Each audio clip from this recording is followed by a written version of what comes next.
नमस्कार दोस्तों, crime story channel पर मैं राजेश आपका स्वागत करता हूं। दोस्तों, आज मैं आपको अपराध की जिस वारदात के बारे में बताने जा रहा हूं, वो वारदात लखनऊ उत्तर प्रदेश में हुई थी। तो चलिए दोस्तों, जानते हैं इस वारदात के बारे में। नरेंद्र की आंखें अचानक उस लड़की की आंखों से टकराई। उसकी सुध-बुध खो गई। जैसे ही उसका आकर्षण टूटा, वो मुस्कुराकर अपने घर में घुस गई। नरेंद्र पहली बार उसे एक ही झलक ही देख पाया था, फिर भी उस लड़की की तस्वीर उसके दिल की गहराई में स्थापित हो गई थी। उस दिन वो लड़की उसकी आंखों से ओझल होकर चली तो गई, लेकिन उसके दिल और दिमाग में अजीब तरह के परिवर्तन का उसे एहसास होने लगा था। पता नहीं क्यों उसे बार बार देखने की इच्छा उसे बेचैन कर रही थी। उसकी समझ में नहीं आ रहा था कि वो एक अजनबी लड़की के लिए इतना परेशान क्यों होने लगा है। नरेंद्र को उस दिन अपनी बुआ के घर से वापस अपने घर लौटना भी था, लेकिन उस अनजान लड़की को एक बार जी भरकर देखकर बेचैनी शांत करने के लिए अपनी बुआ के घर पर रुक गया। उस दिन नरेंद्र की स्थिति बड़ी अजीबोगरीब थी। वो घर में नहीं बैठ रहा था, बार बार घर से बाहर आ जा रहा था। दिन में जब उसे उस लड़की का चेहरा नहीं दिखा, तो मजबूरी में रात्रि में खा पीकर वो चारपाई पर लेट गया और सोने का प्रयास करने लगा। उसे नींद नहीं आ रही थी।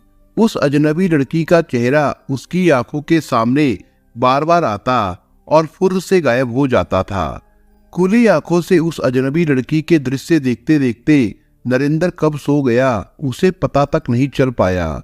सुबह जैसे ही नरेंद्र की आंखें खुली, वो घर के बाहर आकर चबूतरे पर बैठ गया और उस अनजान लड़की को एक बार जी भरकर देखने के लिए उसका इंतजार करने लगा।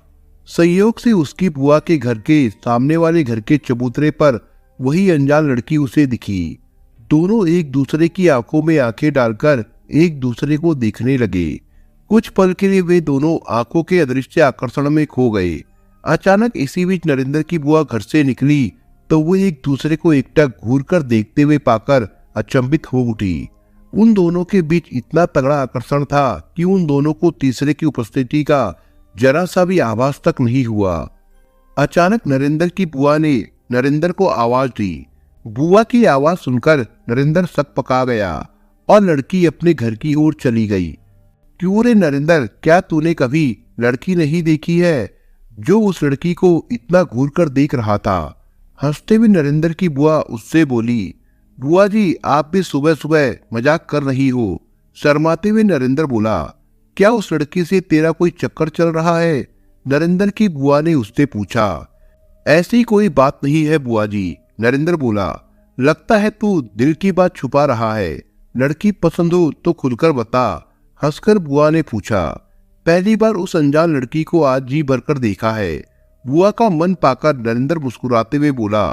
मूर्ख बनाता है, पहली बार में ही इतना गहरा प्यार जो तुम दोनों को मेरे आने तक की सुध-बुध ना रही। आश्चर्य व्यक्त करते हुए प्रेमा बुआ बोली। बुआ जी, प्यार ऐसी खतरनाक बला होती है, ये कब और किससे हो जाए कोई जान नहीं पाता है। मेरा ख्याल भी अब ऐसा ही हो गया है। अब ऐसा महसूस होता है कि अपना दिल भी अब अपना नहीं रह गया है। नरेंद्र अपनी बुआ से हंसते हुए बोला।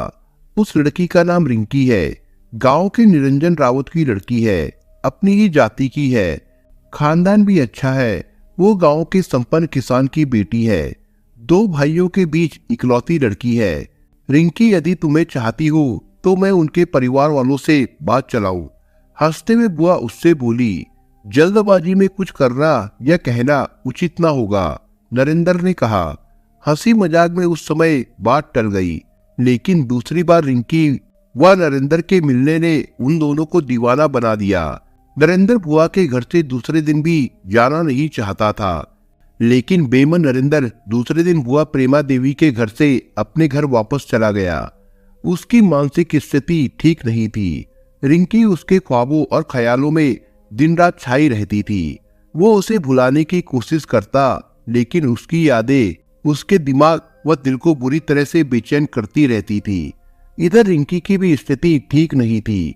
वो भी नरेंद्र की यादों में खोई खोई सी दिखती थी। इस तरह दोनों के दिलों में प्यार की भयंकर आग लग चुकी थी। जब नरेंद्र को सहा नहीं गया तो वो किसी न किसी बहाने से अपनी बुआ के घर पर आने जाने लगा। धीरे धीरे उन दोनों में आंखों आंखों में बातें होने लगी।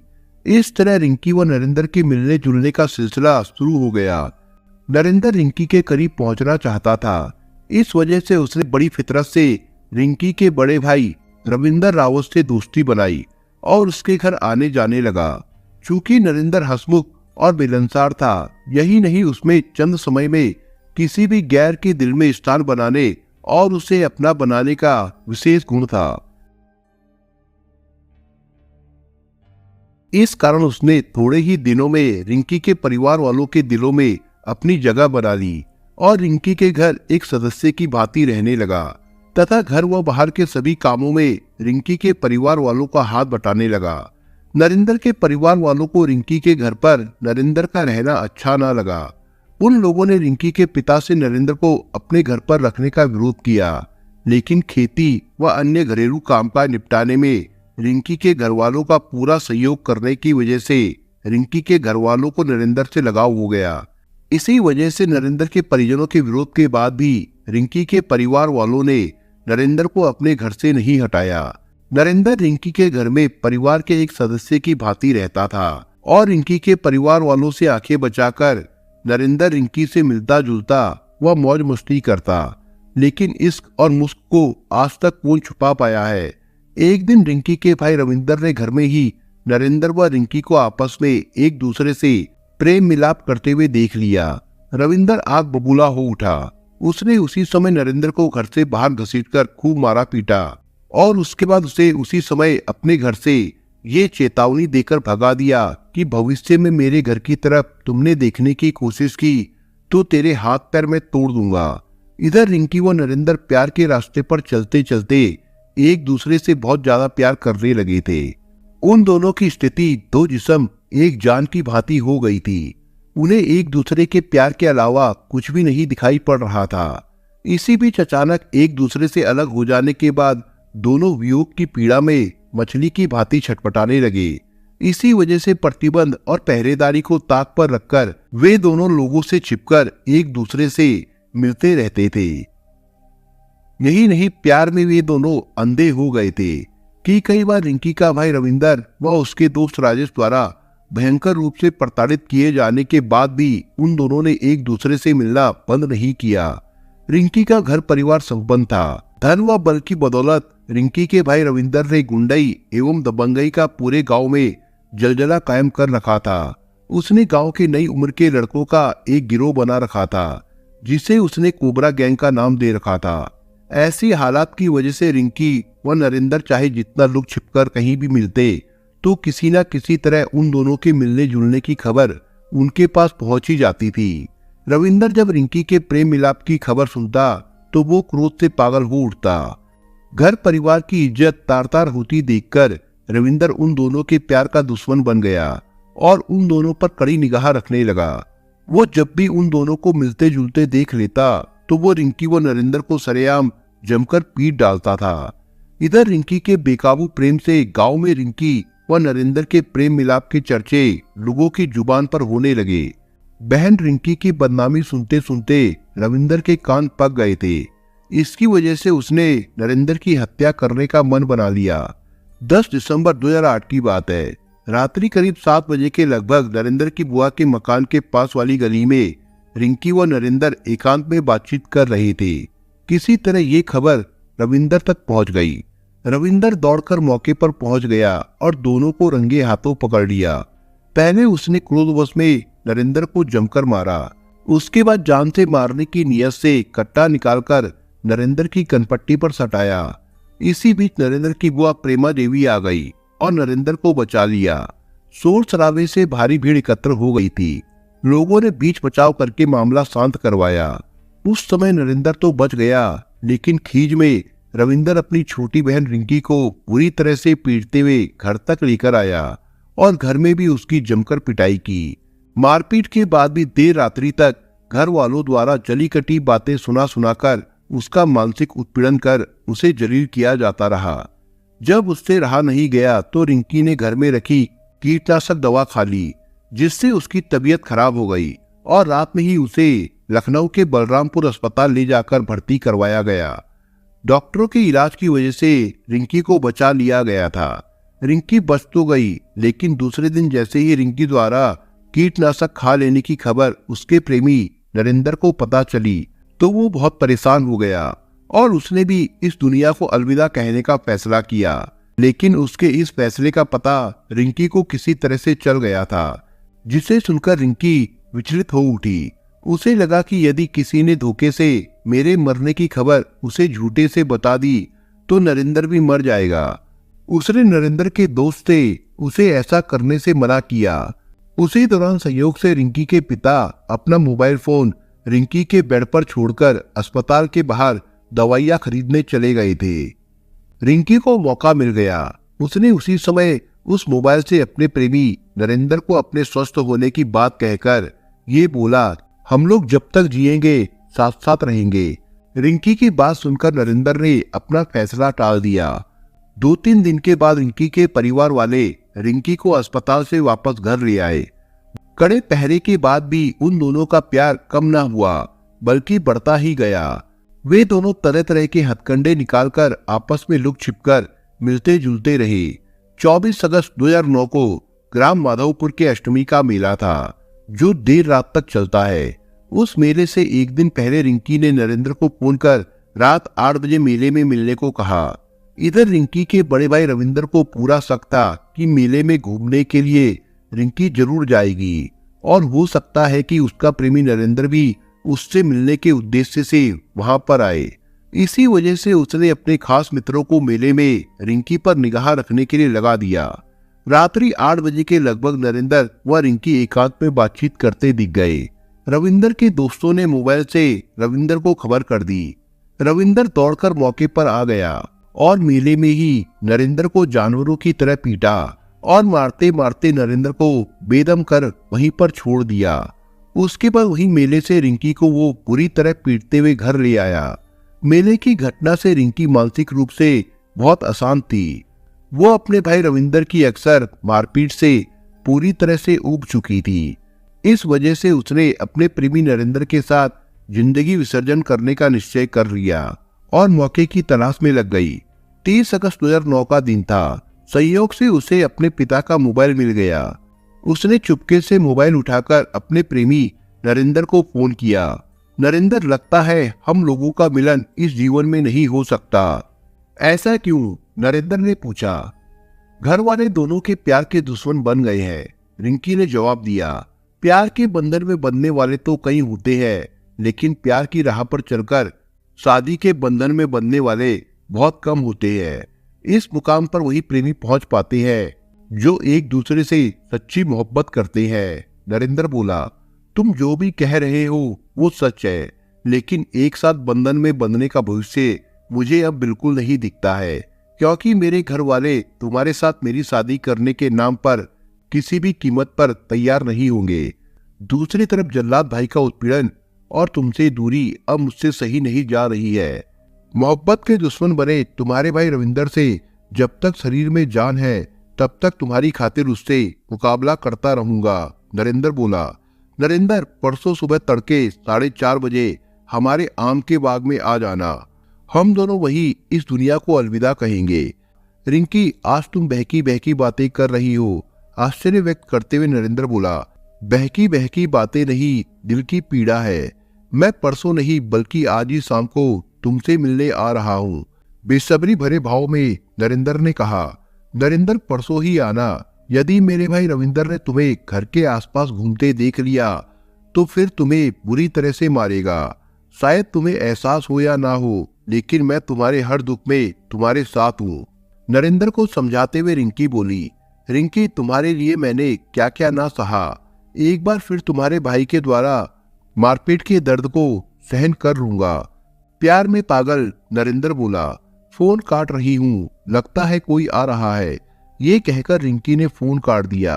आधी अधूरी बात सुनकर नरेंद्र चिंतित हो उठा। नरेंद्र अपनी प्रेमिका रिंकी के आग्रह को नजरअंदाज करके उसी रात अपनी घर से बुआ के घर जाने के विषय में बताकर चल दिया और रिंकी के गांव आकर इधर उधर समय काटता रहा। उसके बाद रात के अंधेरे में नरेंद्र रिंकी के घर के आसपास चक्कर लगाता रहा, लेकिन कोई अप्रिय घटना घट जाने के भय से रिंकी घर से ना निकली। दूसरे दिन 1 सितंबर 2009 को सुबह तड़के 4:30 बजे शौच जाने के बहाने रिंकी अपने बाग पहुंच गई, जहां पर वादे के मुताबिक नरेंद्र आम के बाग में पहले से मौजूद था। नरेंद्र, मेरे घर वाले हम दोनों को साथ साथ जीने नहीं देंगे, लेकिन मैंने भी तुम्हारे बगैर जिंदगी की कल्पना नहीं की है। ये कहकर रिंकी ने अपनी कमर से रविंदर के कट्टे को निकालकर अपने प्रेमी नरेंद्र को दिया और बोली, तुम इस कट्टे से पहले मुझे मार देना। ये बात सुनकर नरेंद्र अपनी रिंकी को गले लगाकर रोने लगा। रिंकी भी लिपटकर उससे खूब रोती रही। रोते रोते अचानक दोनों गंभीर हो उठे।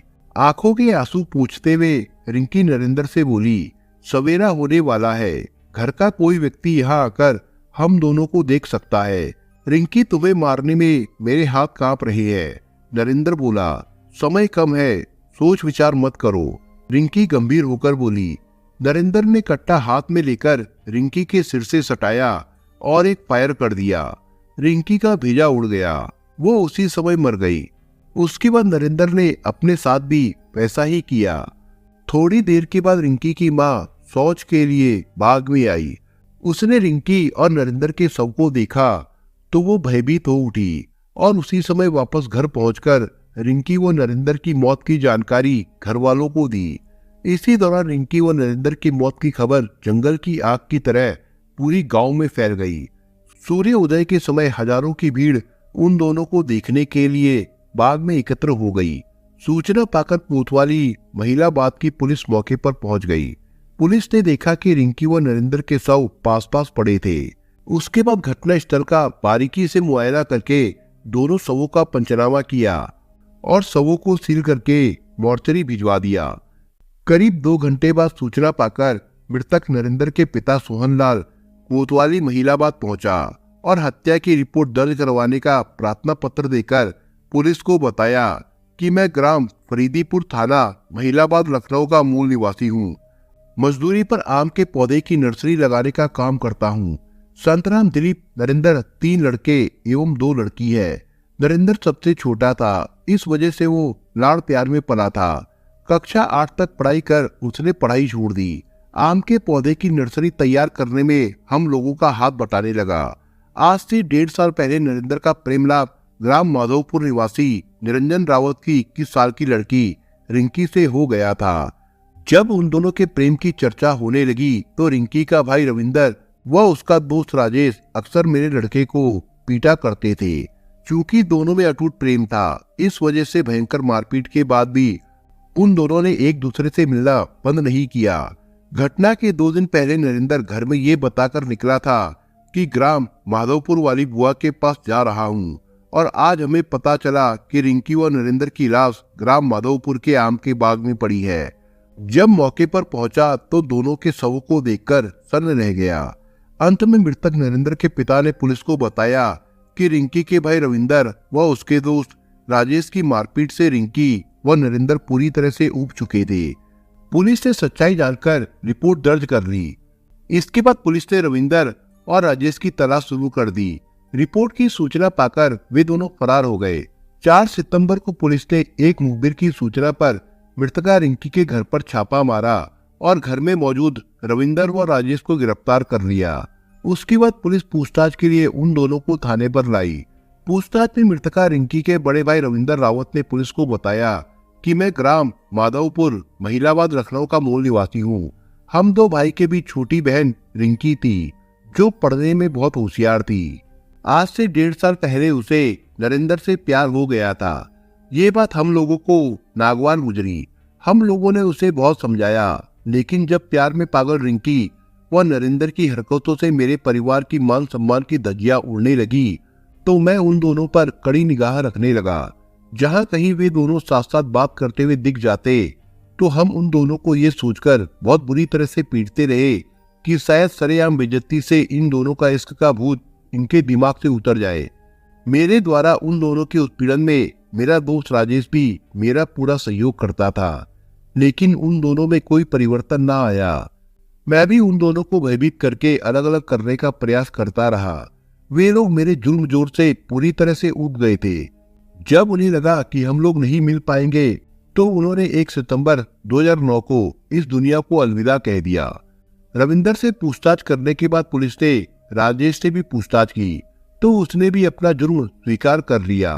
दोनों से पूछताछ पूरी हो जाने के बाद में पुलिस ने दोनों को कोर्ट में पेश किया, जहां से दोनों को जिला जेल भेज दिया गया था। दोस्तों, आप अगर चैनल पर नए हो तो आप चैनल को सब्सक्राइब करने के साथ कमेंट बॉक्स में इस कहानी के बारे में अपने विचार जरूर लिखिएगा। मिलता हूं एक नई कहानी के साथ, तब तक के लिए अपना ख्याल रखिएगा। धन्यवाद।